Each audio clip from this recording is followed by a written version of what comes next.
it's your favorite small bun headed girl, because y'all know I like to rock this style. But I see in the last video your girl was sweating a lot because it's really hot, y'all. It's like summer here and it hasn't been for a while, so the heat is really getting to me. I'm not really good with heat. So last video was me giving y'all some strange fun facts about Denmark, and a lot of y'all actually liked it. Not that it's a surprise or anything, because everybody loves fun facts about, you know, a specific country or about whatever, you know. It's fun facts. It's pretty cool, but I didn't expect it to get as many views as it did, like in a short amount of time. So like I said in that video, I would do a video with the Bahamas and do some strange fun facts about the Bahamas, and I've narrowed it down to about, let me see, so I narrowed it down to about 12 facts. But I don't think these facts are like strange, but they are fun facts. There are some that I was like, whoa, I didn't actually know that, you know. So it's good to do your research to find out new things about your own home country. But before we get into this video, please go and subscribe if you want to, you know. Give me a big thumbs up, comment, share. Go follow me on all my social media accounts like Instagram, my Facebook. Y'all can go and like, I do TikTok sometimes, not that much. But let's get into the video. So some of these facts are actually also very interesting for us locals, because y'all know I'm Bahamian, but some of these facts I was like, whoa, I didn't know that. Or I knew and I actually forgot about it, so it was actually interesting to get back into all the history. For example, I'm gonna spoil a little bit, but like we have history with pirates. But the first fact is that, if you don't know this by now, the Bahamas is not just one island, because everybody knows it's an island, but it's not just one island. It's over 700 islands and keys. So a lot of these islands are made with limestones and sand, and actually of all of these 700 islands and keys, only 30 are inhabited, meaning there are only 30 islands people actually live on. There may be some more, and the population in the Bahamas is actually 400,000 people. That's equivalent to just the town that I live in here in Denmark, Aarhus. So that should give you an idea that we're not that many people in the Bahamas. And of the 400,000 people in the Bahamas, 70% of those people live on one island called New Providence. Yes, our capital island is not Nassau, that is the city. It's called New Providence, and I come from Nassau. Sometimes I know we were a lot of people, we used to joke in the Bahamas that one of these days Nassau is gonna sink, because like too many people live there and it's such a small island. But if you haven't been to the Bahamas, then you should definitely go, and if you've been, go back. Like, visit. The second fact I learned just in history in the Bahamas when I used to go to school there, but it was actually kind of tricky because sometimes you hear the word Arawaks and you also hear Lucayans, and I thought there was two different things, but there are a lot of websites that say different things, so I'm just gonna say what I think and what I remember. The first inhabitants in the Bahamas were called the Lucayans. Now, Lucayans means island people. They were the descendants of the Arawaks from Hispaniola, which is Little Spain. The island is now split with two countries, Haiti and the Dominican Republic. Now, the Lucayans are actually also a branch of the Tainos, I think it's called. Now, the Tainos, they inhabited most of the Caribbean islands. So the Lucayans were living there before the Europeans came there, and that brings me into my third fact, which is Christopher Columbus did not discover the Bahamas. I remember when I was younger, y'all, and well, it's okay to learn about Christopher Columbus, but we had to celebrate him. You know, there was Columbus Day and Discovery Day because he discovered the Bahamas, but it's false. He did not discover the Bahamas. People were already there and he took it over. He came there in 1492 in October, and he landed on an island called Guanahani. Now that's a Taino name for the island now called San Salvador, because he came and he was just like, you know what, I'm gonna take over it. It's not called Guanahani,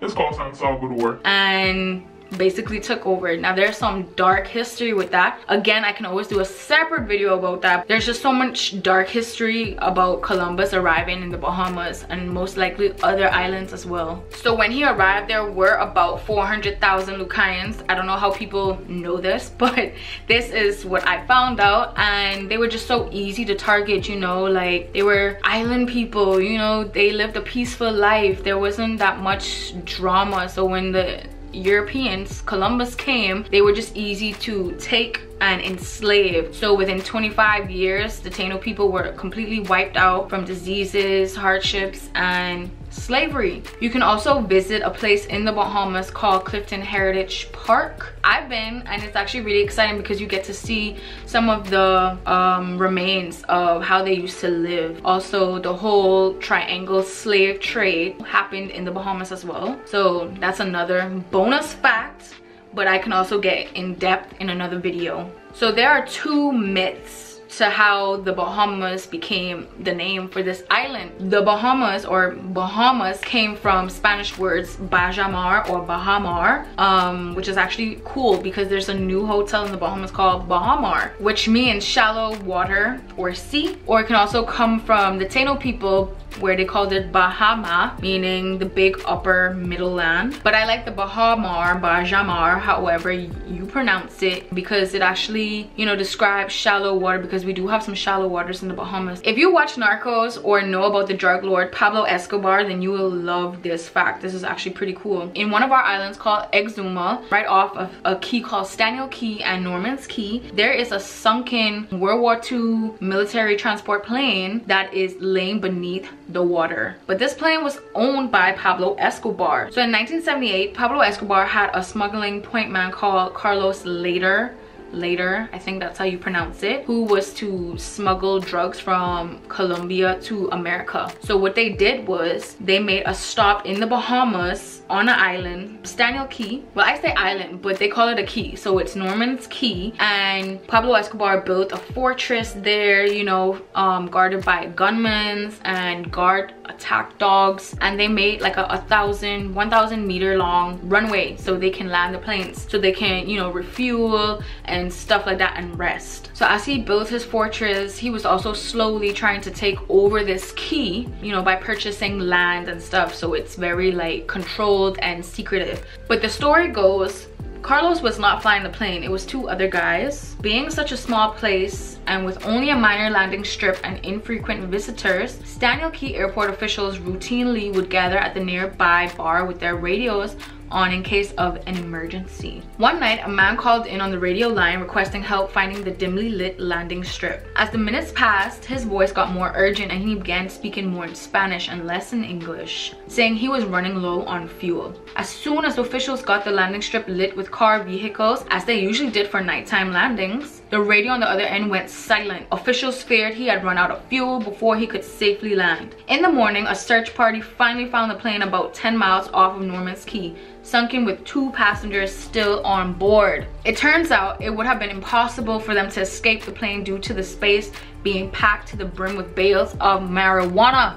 There's probably some other drugs because they only said marijuana on this site. I'm more than certain he was also selling some other stuff. That's what I watched on Narcos, so that's what I'm assuming. You can actually go and visit the wreckage. You can actually go and snorkel, because right now the plane is underwater and it's actually a home to corals and fish. So you can go and see it and take pictures and stuff like that. A lot of people actually do it. So like I was saying in the beginning, I spoiled it, that the Bahamas has history with pirates. So the Bahamas had a piracy era that lasted for 20 years. It started in 1690 to 1725. But there's so much to talk about when it comes to piracy in the Bahamas, so that can also be a separate video. But the main part is that Nassau was the heart of piracy due to its location. It was the perfect spot when they were on their major shipping routes, and it was also an easy destination to actually steal and attack other pirates because it was just so open. You know, an island has a lot of water,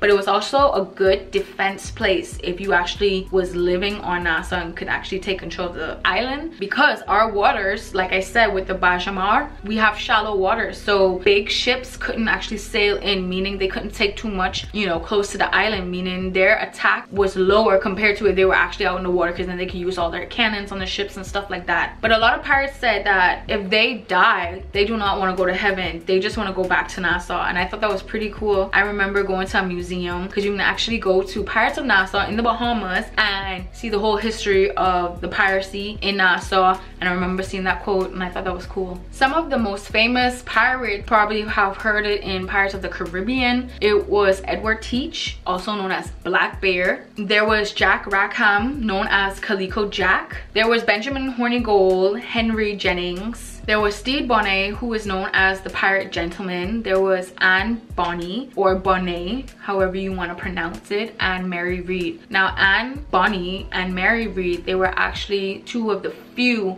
female pirates that existed in like general. Then another bonus fun fact is that some of the scenes from Pirates of the Caribbean was filmed in the Bahamas. For our 7th fact, during the piracy era, they built forts to defend the island from other pirates. You can actually visit 3 of the forts that exist today. So the 3 forts that exist today are Fort Charlotte, that was built in 1789, Fort Fincastle, that was built in 1793, and here at Fort Fincastle you can actually see the Queen's Staircase. The Queen's Staircase was built with limestone rock and was built by 600 slaves. The 3rd fort is Fort Montague, which was built in 1741-42. Fort Montague is actually the eldest, as you can tell by the dates I've given to you. The first fort though was called Fort Nassau. It's actually demolished. It was demolished in 1897, and it was actually the only fort that existed for like a long time, a lot of years. But after it was demolished, the British Colonial Hotel in Nassau built where it was. So if you're staying at this hotel, you can actually still see the walls of Fort Nassau. I tried to find some pictures, but I couldn't. So you just have to go and visit the Bahamas to go see. So right after that fact, my camera just dropped. So if y'all see me, you know, look shorter, or, you know, something looks different, that's why. But anyways, the next fact is about blue holes. Now, if you don't know what a blue hole is a sinkhole in the water. So it's actually below the water level. You have the water and the blue hole is there. So the fun fact here is the world's 2nd deepest blue hole is located in the Bahamas. It's called Dean's Blue Hole, and it's located in west of Clarence Town on Long Island. It is 202 meters deep, and that is 663 feet deep in the water. It was named after the family name of the local landowners at the time. So if you walk out into the water, because you'll be walking like with your knees deep into the water, and then suddenly you're just plunging down 202 meters. This spot is actually, or this blue hole is actually really popular for free divers, because they can actually go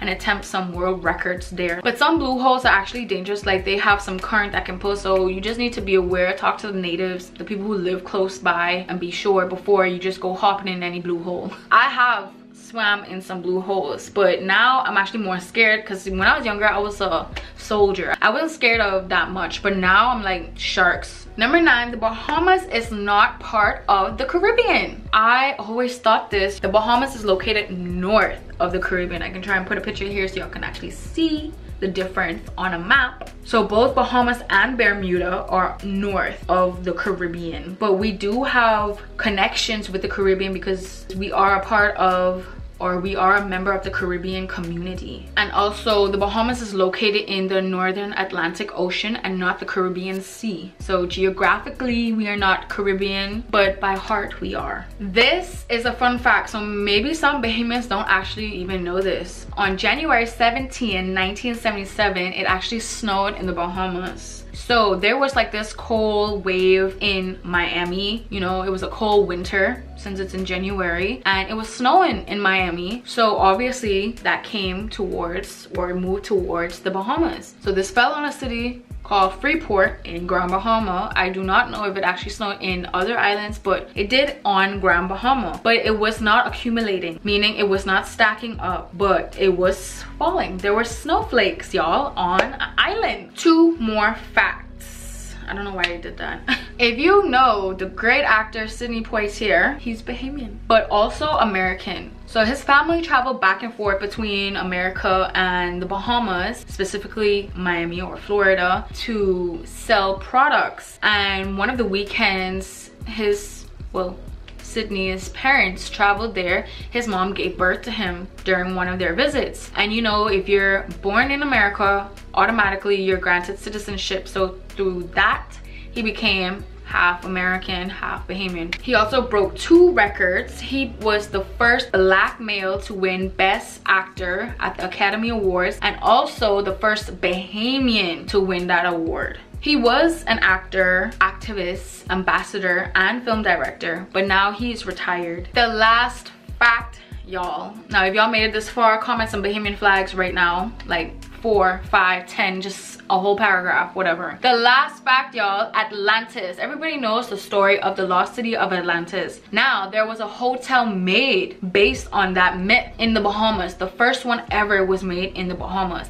and it's still there. It's on the capital city, New Providence, but it's on a smaller island. You can take the bridge, and it's called Paradise Island. It was built in 1968, so that's a long time. So they're always renovating, and they have added so many more buildings, and there's a big water park, and I love it. It actually looks like a lost city of Atlantis. You know, you get that vibe when you go there. So if you haven't been, go now. There are actually only 3 in the world. 1 in the Bahamas, 1 in Dubai, and 1 in China. But if I had to say which one I would prefer, the Bahamas. Like, you have all the tropical feels, you're on an island, but I would love to try the other ones as well. But go to the Bahamas first and try it, and then comment below and be like, hey, I went, thank you for suggesting it. So that was it for this video, guys. I hope you guys enjoyed the fun facts that I gave to you about the Bahamas. There's so much more. Like I said, I can also go in depth with each topic because, you know, I don't want to go too much in detail, so I don't make this a whole hour-long video. So thank you guys for watching, and I'll see you guys in the next video. Bye.